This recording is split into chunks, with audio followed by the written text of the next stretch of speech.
Ito ang itsura ng CR namin ni Jowa. Nung mga nakaraan, ang background ko lang palagi ay pinto. Pero pinagawa ko na siya ng accordion. Ang hirap kasi ng pinto kapag, ingay. Pag pinto kasi, like nakaharang siya dito. Pero ito, isang ganun mo lang. Bukas na, di ba? Sliding lang, nakaka-save siya ng space.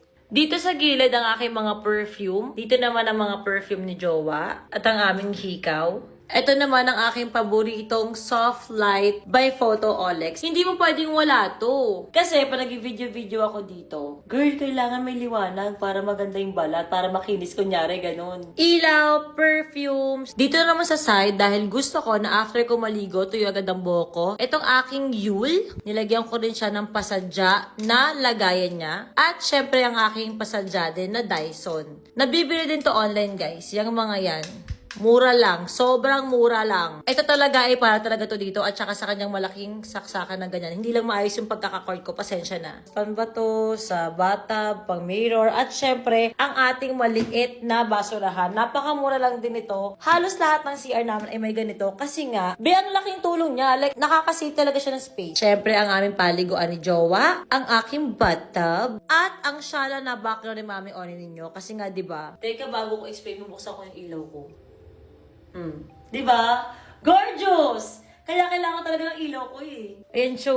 Yan yung ilaw ko. Ang laking bagay talaga na may ilaw. So ayun na nga, tulad ng sinasabi ko kanina, yung background ko kasi palagi nung nakaraan pinto lang. Dahil pinaalis ko siya. Nasa-stress ako sa aking background. Nalaman ko para magmukhang hotel talaga yung CR mo, kailangan mga paganyan. Akala ko kailangan mo ng interior designer para magkaroon ng mga ganyan, tagapapasadya mo pa siya, or pumunta ka sa mga syara-syarang bilihan ng mga pang furniture, kinesyo ng mga appliances, ng mga, para lang maganda yung CR mo ganyan. Ganon, akala ko talaga. Pero meron na siya dito online. Nabibili siya, like, ang social niyang tignan. Kaya tinanong ko na rin na, mag-bathroom tayo. Kailangan naka-bathroom tayo. Hindi yung basta tapis-tapis ng mga pagano. Ang ganun lang, di ba? Parang, kaya ko mag-TikTok dito. Tapos, habang tutok akong ganyan, very pamayaman yung atake sa likod. Hindi nyo alam, Diyos ko, magkano lang yan. Magkano lang to? Kahit yung pailaw ko, magkano lang yan. Gorgeous ka na. At nagmukha pang yaman ang paligid ko na para akong naka-check-in. Bathrobe ni Jowa at ang aking bathrobe. Sa likod naman nito ay ang aking sadya na lagayan din. Yes, pinasadya kong ilagayan, pero nabibili din yan online na saktong-sakto para sa iyong Dyson. Yes, another Dyson product. Favorite kasi talaga din yan ni Mami Oni yun. Ayun, nakahang na yung mga tools niya, di ba? Hindi na yung pakalat-kalat pa. Sobrang perfect talaga niya, Mima. At ang highlight ng ating banyo. Ayan siya, Mi. Di ba? Naglagay lang din ako ng mga kandila-kandila din dyan. Actually, dito ko lang din yung binili online. Lalagay mo lang siya ng full pack na tissue. Tapos, mukha na talaga siya pang mayaman. O, diba? Aminin nyo lang.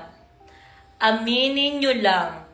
Nakakaganda siya ng banyo, bakla. Hindi ka na magdi-DIY. Like, sobrang masaya ako sa banyo ko ngayon. Pakiramdam ko, I'm at home. Pagtas ko maligo, matutuyo ka agad ako dito sa blower ko. Sige, patuyo ako ng ganyan, tapos straighten ko siyang ganyan. Tapos sa likod ko, ganda-ganda ng background kapag nag-video akong ganyan. Hindi halatang bardagol ako, diba? At sobrang hilig ko sa scent na kape. Kaya ito. Yan po ang aking scented candles dito sa aking CR. Ayan. Tapos, syempre, pa-jomalon tayo ng Very Light. Tapos, nabibili lang to online din. At ang nasa loob talaga ng body scrub na yan ay yung G21 ko.